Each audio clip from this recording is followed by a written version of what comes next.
Self-doubt is that little voice in your head saying na you're not going to make it. Hindi ka papasa sa board exam kasi ang baba ng scores mo. Hindi ka mabilis matuto kasi slow learner ka. Ang dami mong pang-aaralin, hindi mo pa nga naiintindihan tong mga ganito, ganyan. Diyan nagmamanifest yung self-doubts. At akala ko dati guys, yung kalaban talaga is yung self-doubt. Like, the moment you feel na nagda-doubt ka sa sarili mo, yun na yun. Yan na yung kalaban.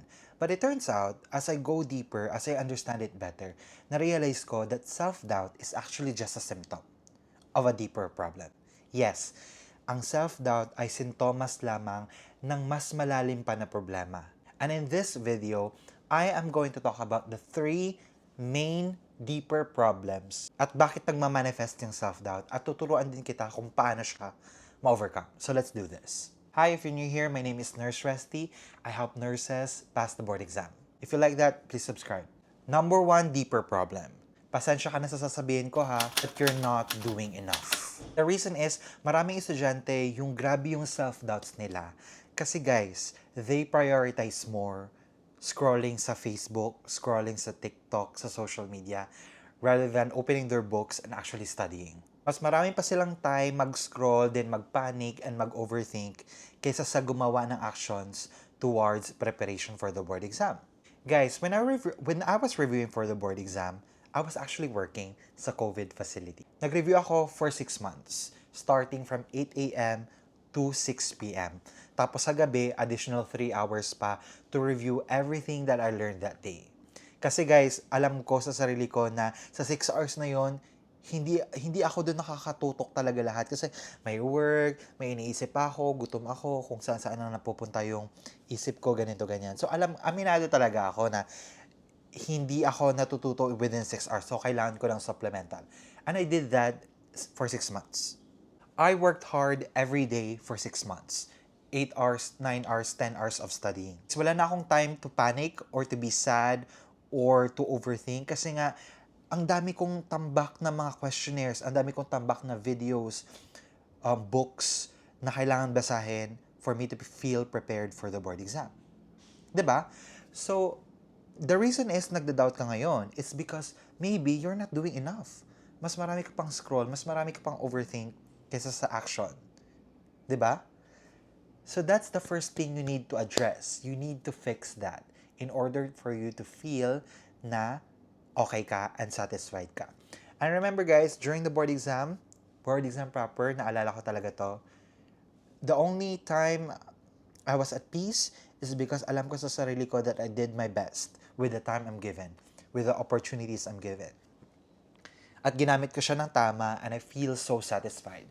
And that satisfaction, nagmanifest siya, I passed the board exam. So, if you're not doing enough, please, this is your sign to do it. Just do it. Ito yung pangalawang root cause talaga na nagtuturn into self-doubts. Your strategy is wrong. Ano nga ulit kukunin mo? Board exam. Ano nga ulit yan? Board exam. It's an examination. Kukuha ka ng test. Magbabasa ka ng mga questions.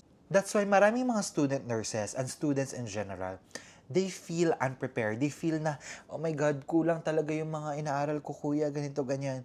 Because guys, your strategy is actually wrong. Kaya ka feeling mo unprepared ka, feeling mo kulang yung pag-aaral mo, you feel unsatisfied with your actions. Kasi nga mali. Guys, this is board examination. You're going to take a test, an exam. So dapat, you focus on test taking para mahasa yung brain mo, para masana yung utak mo na you are actually solving problems, looking through choices, solving problems, ganon, in general. So ito yung simpleng strategy guys na fina-follow ko nung nag-review ako sa board exam. These are just 2 steps guys, I promise. Number 1, find questions online. Yan yung ginawa ko. I actually compiled it in a Enily guide form wherein lahat ng mga questions may answer key pa. If you're interested, link in bio. Ilalagay ko sa description. Yung unang kong ginawa guys, I compiled questions sa internet. I answered them. Tapos kung ano yung mga mali ko, I'll read about them.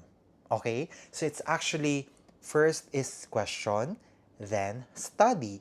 It's not the other way around. It's not like study and question. 'Di ba? Kasi that's what we usually do. Pero ang totoo niyan is, paano ka magiging curious? Paano ka masabi nga, hala kuya, mali pala ako dito, kailangan ko itong aralin. You have to do it reverse. You have to answer questions, tapos ma-realize mo, hala, may mga ganito palang tanong, kailangan ko itong aralin, ganito, ganyan. Right?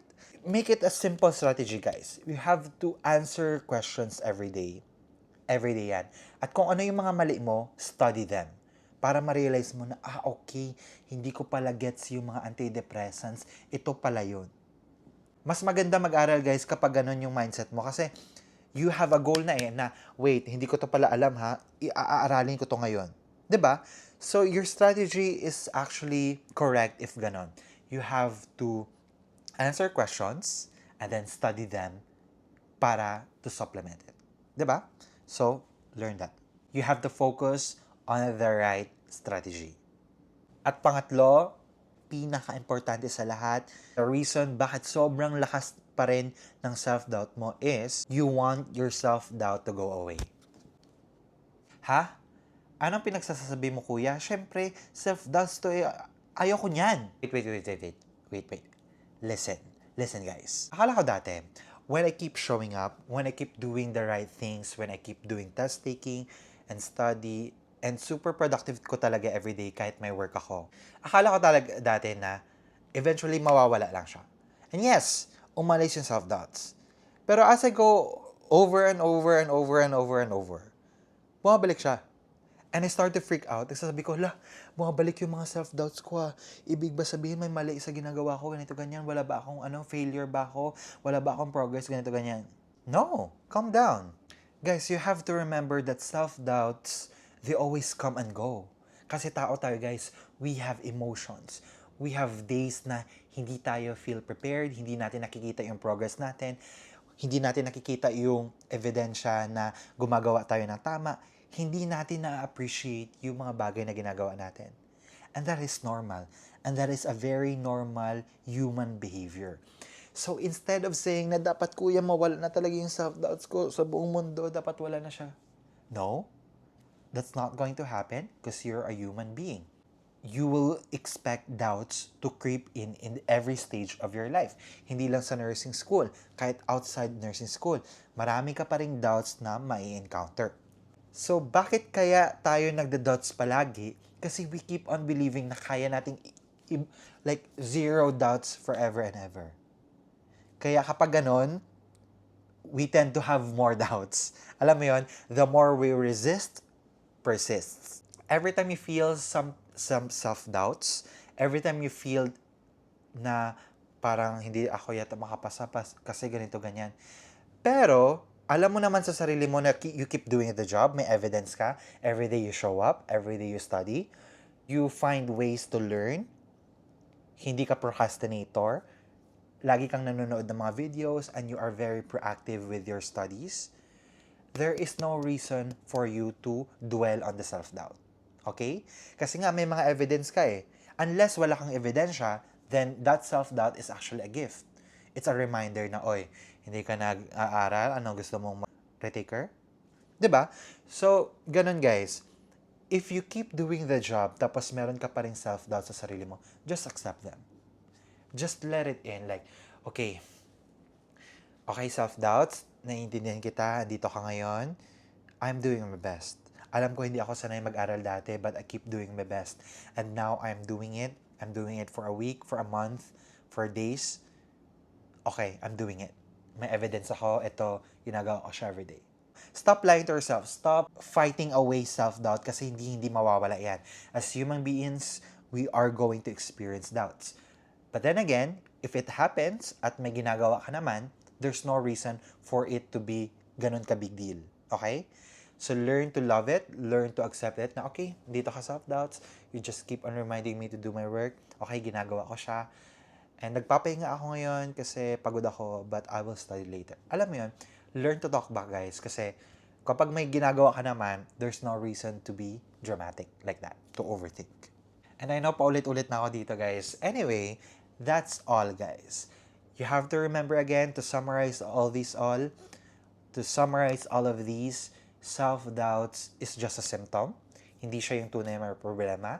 May mga underlying problems that causes the self-doubts.